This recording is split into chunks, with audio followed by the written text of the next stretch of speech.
Fala, Vitão! Fala, Guga! Beleza? Tudo certo, mestre. Tamo aí, Olá, meu né? mestre. Alberto. Essa aí já entrega a idade, então não podemos muito fazer essas Que coisas. isso, já estamos nessa Cara, Já estamos nessa. essa semana eu tava na academia, tava na esteira, né? Aí terminei o aquecimento, 3 minutinhos na esteira, apareceu assim, idade média, 29 anos. Eu falei, que isso, tá voando, tô voando. Tô precisando ir nessa esteira, cara. Tô com uma dor nas costas solendo. Vitão, como é que a gente começa? A gente começa como sempre, né? Roda a vinheta.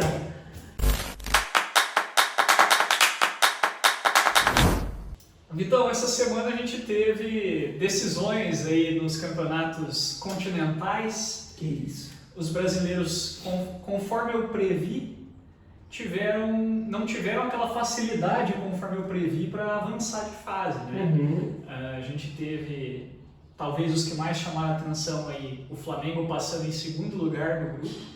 Não era um grupo fácil, mas também não se esperava que o Flamengo fosse avançar só em segundo lugar. E tivemos também o Corinthians dando bye-bye, né?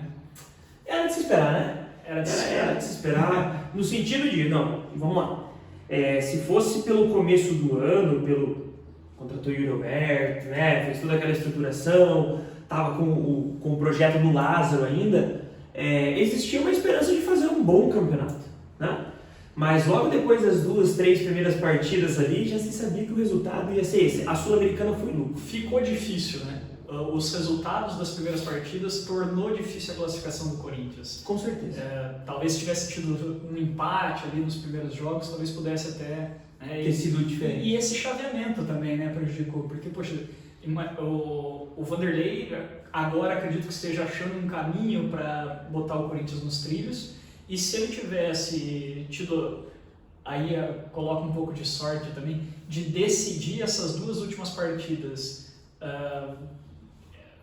essas duas anteriores, né, essa que foi contra o Liverpool agora, se tivesse tido a oportunidade de decidir dentro de Itaquera, talvez tivesse sido um outro desfecho para o Corinthians, né? Claro, o grupo teve um equilíbrio no sentido de, vamos lá, o pior time, né, o que ficou em quarto, somou menos pontos, fez menos gols e tudo mais, foi o Liverpool do Uruguai, tá?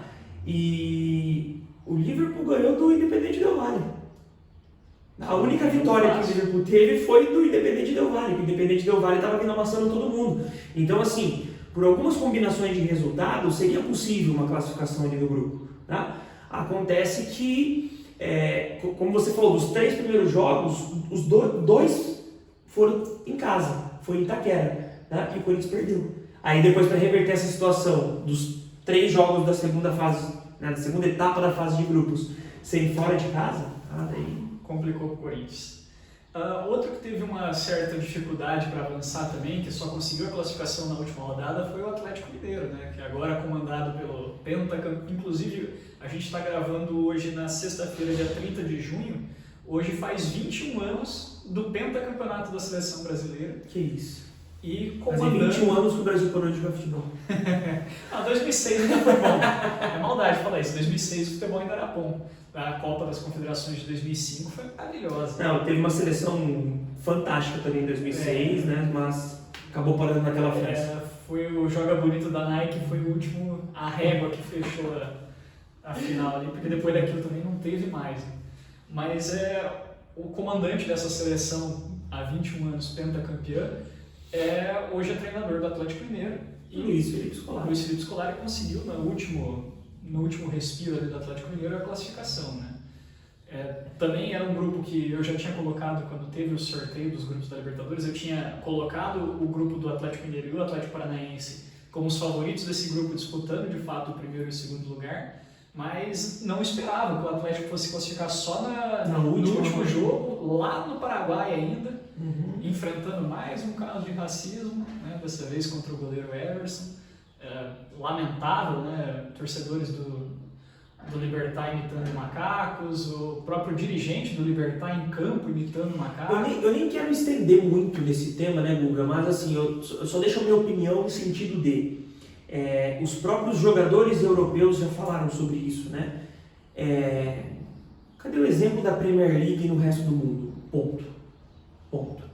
A Premier League, os casos de crime dentro de um estádio, né, estamos falando do racismo aqui, é tratada de forma rigorosa.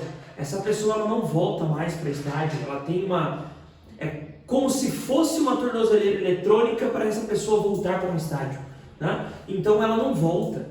Então cadê essa punição, né? Porque é esse mesmo torcedor que fez esse jogo agora, ele vai estar no próximo, ele vai estar no próximo, ele vai estar no próximo. Então assim, enquanto as outras ligas no mundo não olhar para a Premier League como um exemplo, a gente vai continuar tendo isso. Porque convenhamos, não vai ser uma multa de 50 mil reais que vai fazer um time, nossa, isso não vai acontecer mais, entendeu? É uma faca de dois gumes, porque você fica meio que num limbo, né? A gente lembra do caso do goleiro Aranha, quando eu jogava pelo Santos, se não me engano, que foi vítima de racismo na Copa do Brasil. O Grêmio foi eliminado da Copa do Brasil por conta disso. Ainda assim, acaba sendo uma pena muito pesada e 50 mil uma pena super branda, né? Então Vamos lá, ainda eu acho que se a pena fosse essa, eu vejo que estava bom. Você não é muito pesado pro time, porque é você fazer o time pagar pela atitude de meia dúzia de torcedores. Concordo, mas nesse caso do Libertad, que teve o próprio dirigente imitando o macaco, aí eu acho que é justo, mas quando é torcedor... eu entendo o seu ponto de vista, só que a evidência aqui, ela mostra o quê? Quando aconteceu isso com o Grêmio, tudo bem, houve uma represália extrema com a torcedora que fez aquilo, né? Mas eu vejo que a intenção é essa mesmo. É que a torcida vai ficar tão revoltada com o fato do time ter sido eliminado do campeonato que o ódio vai ser voltado para essa pessoa. Entendeu? Claro, parece que eu estou dando um discurso de ódio agora, né? Até pela palavra que eu usei. Mas a gente entende. E daí é o seguinte, mas o time fez um baita de um investimento para disputar esse campeonato, os jogadores foram contratados só para jogar esse campeonato e estão fora. Beleza? Direciona a sua raiva também para combater isso aí, entende? Porque senão, cara, enquanto a multa for um dinheirinho ali de 30, 50 mil pro bolso de um clube, isso aí... Daqui a pouco a gente tá que nem o Valência mandando nota oficial pedindo pro Rodrigo se desculpar por ter dito que foi o estádio inteiro que chamou o Vinícius Júnior de macaco. Então é triste, é complicado, mas aqui ainda na Conmebol a gente vê... não são raros, mas a gente vê com menor frequência do que a gente tem visto lá na Espanha, né? E esperamos aí que seja cada vez menor essa frequência, porque não tem sentido nenhum, né? Imitar um macaco para tentar ofender alguém, enfim, é lamentável. Mas então, vamos passar aqui rapidamente, até para a gente não se estender muito mais, os potes do sorteio da Libertadores aqui, né, que acontecerá no dia 5, a gente está gravando hoje na quarta-feira da semana que vem. O episódio agora vai ao ar na segunda-feira, então na quarta-feira aqui vai ter o sorteio às 13 horas. No pote 1 passaram, o pote 1 foi os que passaram em primeiro lugar do seu grupo, passou o Racing da Argentina. E o editor vai colocar... Vai entrar os escudos aqui, o pote 1 de um lado, o pote 2 do outro. Tá ouvindo, editor? Filha da mãe. Então vamos lá, pote 1, Racing da Argentina, Internacional do Rio Grande do Sul, Palmeiras, Fluminense, Independente Del Valle do Equador, Boca Juniors, o Atlético Paranaense e o Olímpia do Paraguai. No pote 2 temos o Flamengo, Nacional do Uruguai, Bolívar da Bolívia, que é do grupo City, River Plate da Argentina, Argentinos Júniors da Argentina, Deportivo Pereira da Colômbia, o Atlético... Será que esse aí ele só corta? Ele dá um cortezinho? Piada interna. Desculpa, pessoal, tem uma referência aqui que não podia passar. Acho que nem assiste a gente. Atlético Mineiro, né, o Galo, e o Atlético Nacional da Colômbia. São os sorteados aí que... vai ter o sorteio entre esses times para definir os confrontos do oitavo. E esses confrontos já vão para o chaveamento e já se mantém até a final da Libertadores. Eu só queria chamar a atenção para um fato aqui, e com toda a escusa de parecer clubista, o Palmeiras se classificou em primeiro lugar com a melhor campanha da Libertadores, e dos últimos 6 anos é a 5ª vez que o Palmeiras faz a melhor campanha da Libertadores, só não tendo feito a melhor campanha em 2020, que foi a segunda melhor campanha, atrás apenas do Atlético Mineiro. E mesmo assim o Palmeiras foi campeão em 2020, quando não teve a melhor campanha. Então é uma saga de campanhas muito boas do Palmeiras na Libertadores da América, sendo campeão ou não, né? Dessas 6 vezes foi campeão em 2. Criou ritmo. Mas tem um ritmo muito bom de Libertadores, gosta de disputar essa competição, sabe jogar né, como se deve jogar essa competição. E mais uma vez avança em primeiro, passando as fases posteriores aí, vai sempre decidir em casa, né? Dentro disso que você trouxe, Guga,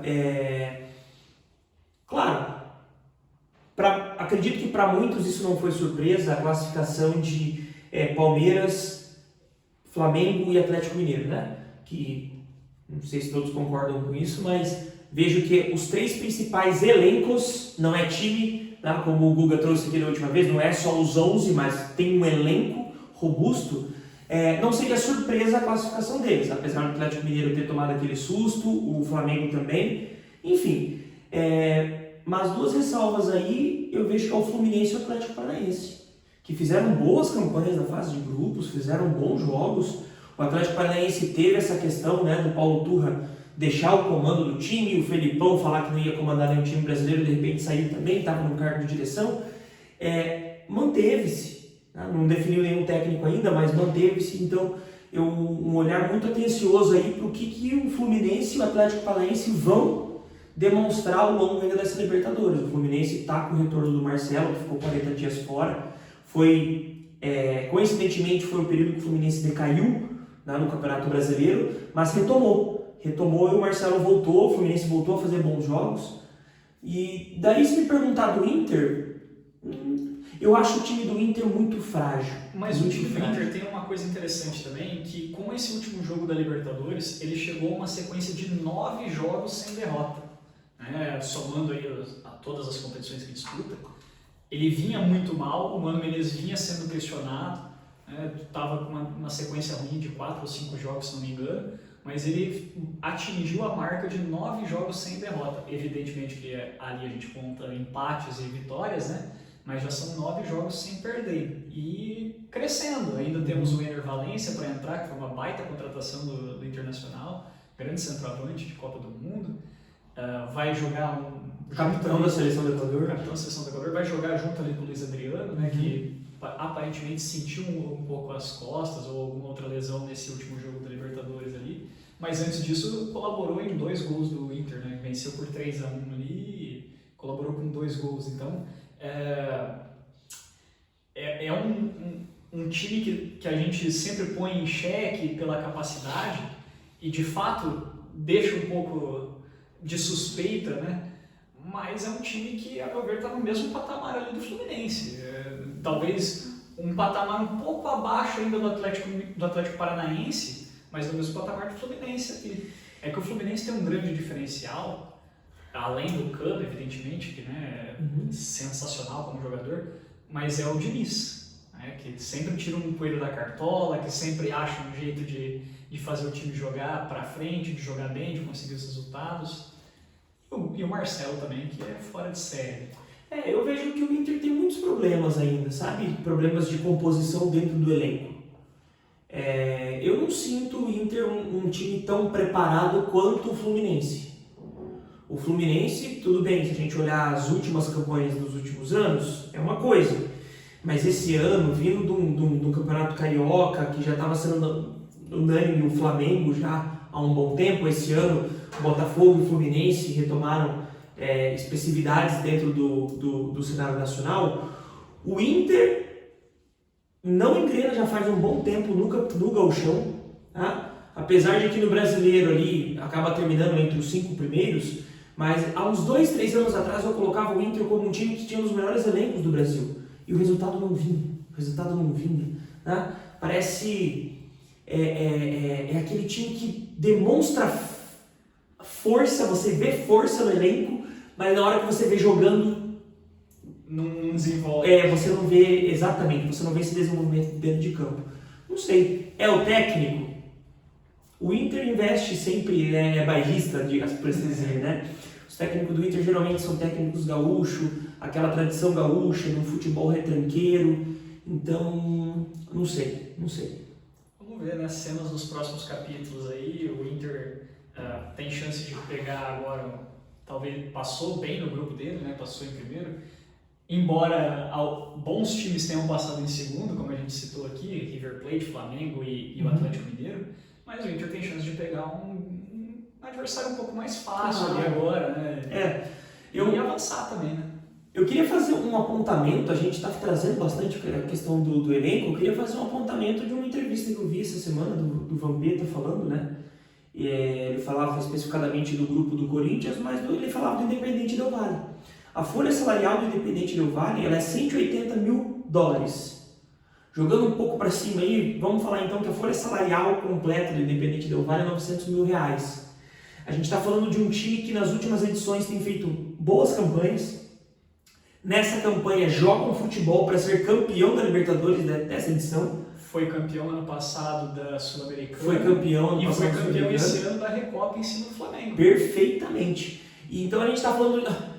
Foi campeão da Recopa em cima do Flamengo, mas eu não quero entrar no quesito Flamengo, mas no quesito Corinthians mesmo, que jogou no grupo. A folha salarial do Independente Del Valle ela é paga com apenas salário de 2 jogadores do Corinthians. Yuri Alberto e Roger Guedes pagam a folha salarial do Independente Del Valle. Vou citar um outro jogador do Corinthians que pagaria quase que sozinho a folha salarial do Del Valle e sequer entra em campo. Luan. Que o Corinthians já declarou essa semana que não tem caixa para poder rescindir o contrato do Luan. Então vai continuar pagando mesmo sem jogar e em torno ali de 700 pau por mês pro Luan. Um jogador que não entra em campo e que pagaria quase que a folha salarial inteira do Independente Del Valle. Perfeito. E daí, onde vocês querem chegar com essa conversa? De novo, a questão do planejamento. Aqui é nítido, se a gente olhar para o grupo do Corinthians na Libertadores, é nítido que foi o planejamento versus o não planejado, o investimento errado, o investimento por impulso, a compulsão. A gente está falando dos clubes brasileiros serem um dos clubes que mais devem no futebol como um todo. Né? E aí essa dívida vai acabar quando? Vai continuar devendo, vai continuar fazendo contratações impulsivas, demissões de técnicos para agradar a torcida apenas. Até quando isso vai continuar? Então, está na hora de sentar a bunda e ajeitar. Então, você estava falando de bom planejamento, etc.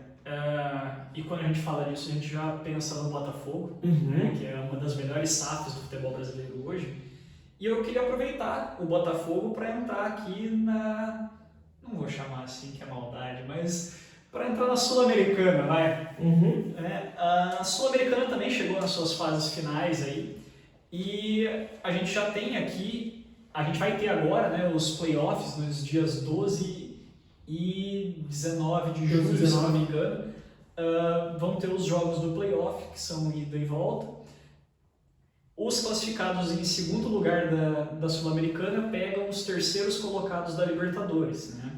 E aqui não vai ter sorteio, aqui a gente já tem definido os adversários, porque o melhor segundo colocado da Sul-Americana, dos grupos da Sul-Americana, pega o pior terceiro da Libertadores e assim por diante. É como funcionava mais ou menos o Campeonato Paulista um tempo atrás, né? Que classificava 8, o primeiro pegava o oitavo e até encontrar. Então aqui os jogos serão... O editor vai pôr aqui também para vocês verem. Queria mandar um abraço para o nosso editor. Sei, coitado. Independente Medellín contra São Lourenço. São Lourenço é o time do Papa, não é? Do Papa Francisco. Isso aí. Chicão tá contente. Sporting Cristal contra Emelec. Libertad contra o Tigre. Nublense contra o Audax Italiano. E Barcelona do Equador contra o Estudiantes. E aqui entram os times brasileiros. O Corinthians vai pegar o Universitário do Peru. O Colo-Colo vai enfrentar o América Mineiro. E o Patronato vai pegar o Botafogo. E voltando para o Botafogo, depois de ter dado essa tabela dos playoffs aqui, os vencedores desses playoffs vão para o pote 2 do sorteio, né, da Sul-Americana.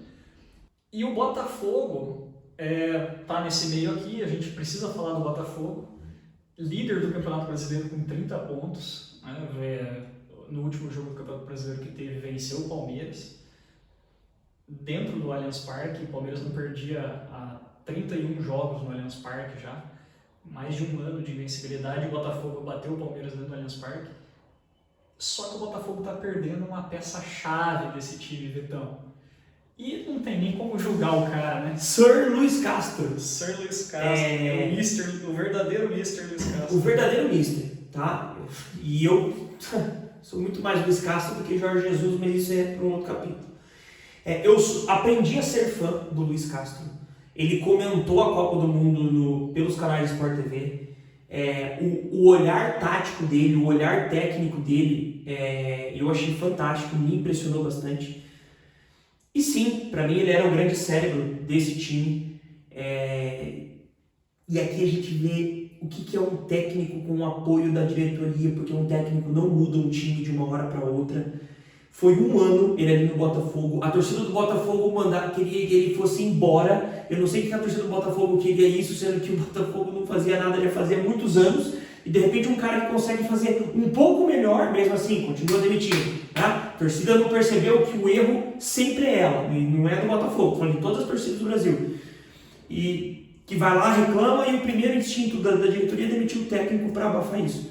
A diretoria bancou, o Luiz Castro ficou, acertaram algumas peças-chave, veio o Lucas Piazon, que era uma grande promessa do futebol brasileiro, que não vingou no Botafogo também, foi embora, alinhou, e agora o Botafogo perde essa peça-chave e não tem crítica nenhuma, como o Guga falou, né?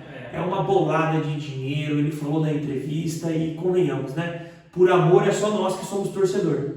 Porque as pessoas que estão ali são profissionais, então... Eu estava vendo essa semana, saiu uma notícia de que o contrato dele no Al Nassr será de 3 anos. Ele terá à disposição dele uma mansão de 13 milhões de reais e ficando os 3 anos desse contrato lá no Al Nassr, se ele não for demitido e se ele não sair do Al Nassr, ele vai levar essa mansão de brinde para ele.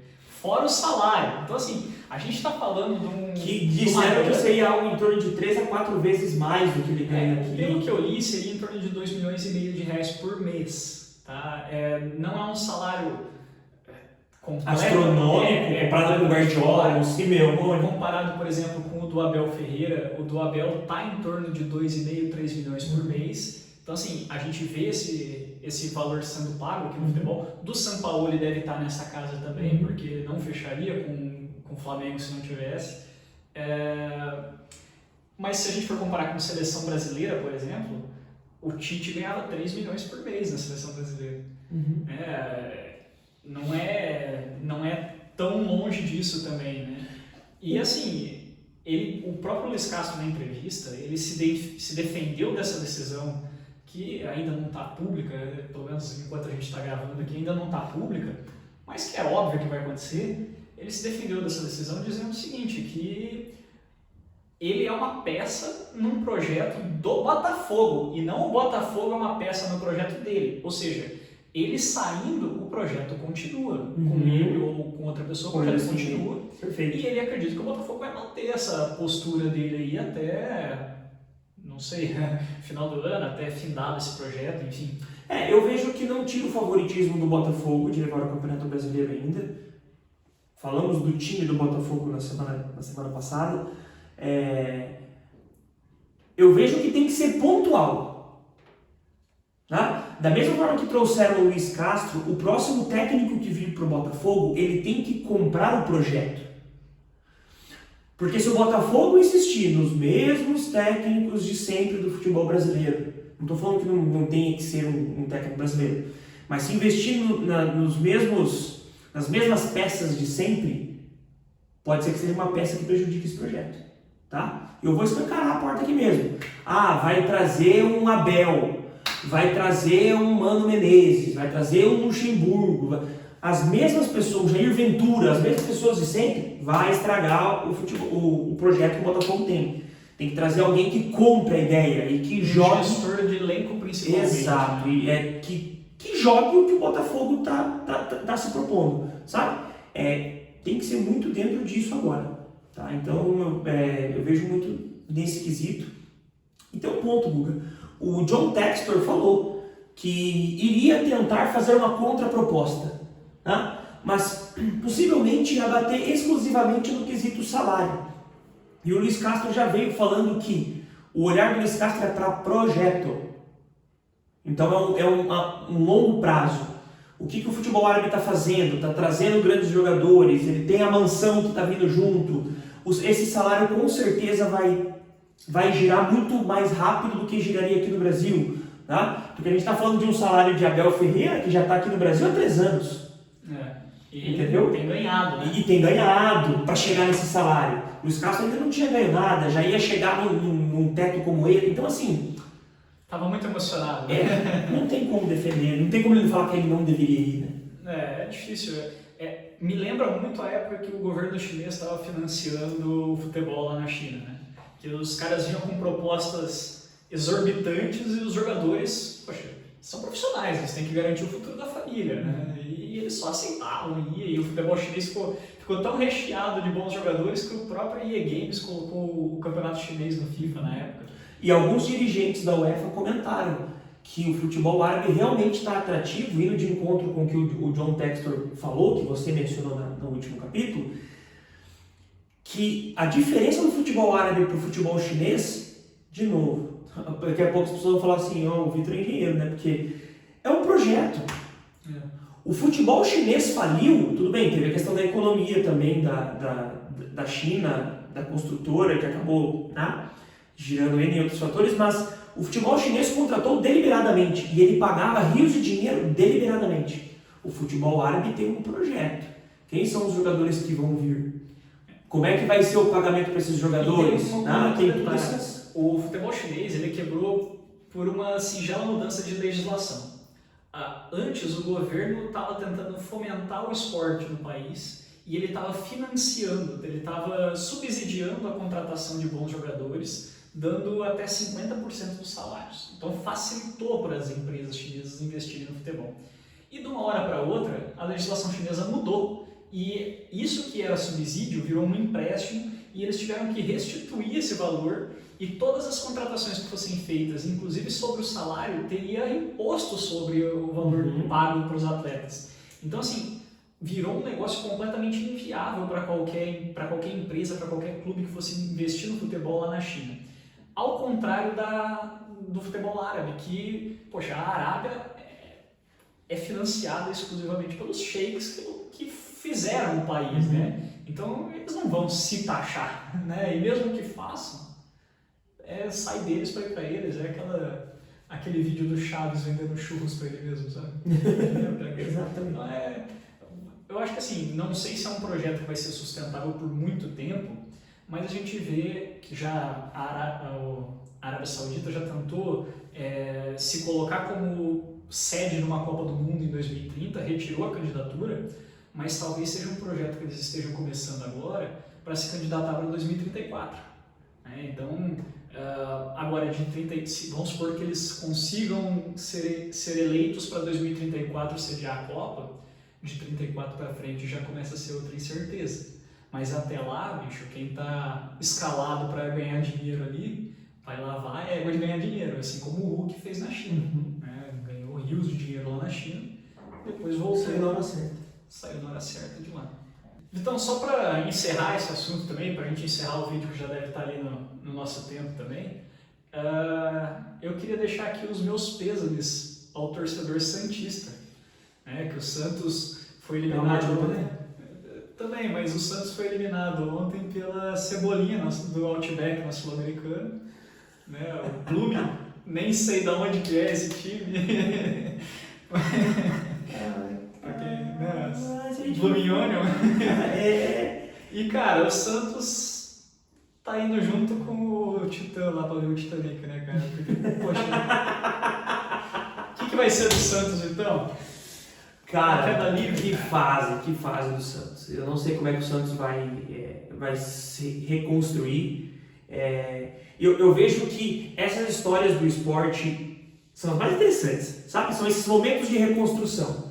Eu entendo que para o torcedor sempre é desesperador, ainda mais para o torcedor brasileiro no geral, porque as reconstruções nossas nunca tem um planejamento, uma visão, não tem. Parece que vamos fazer a prece nossa aqui, vamos ver se vai dar certo. Tá? Mas quando a gente olha para a história do esporte, uma reconstrução são os momentos legais do esporte, né? Agora, como o Santos vai sair dessa, cara?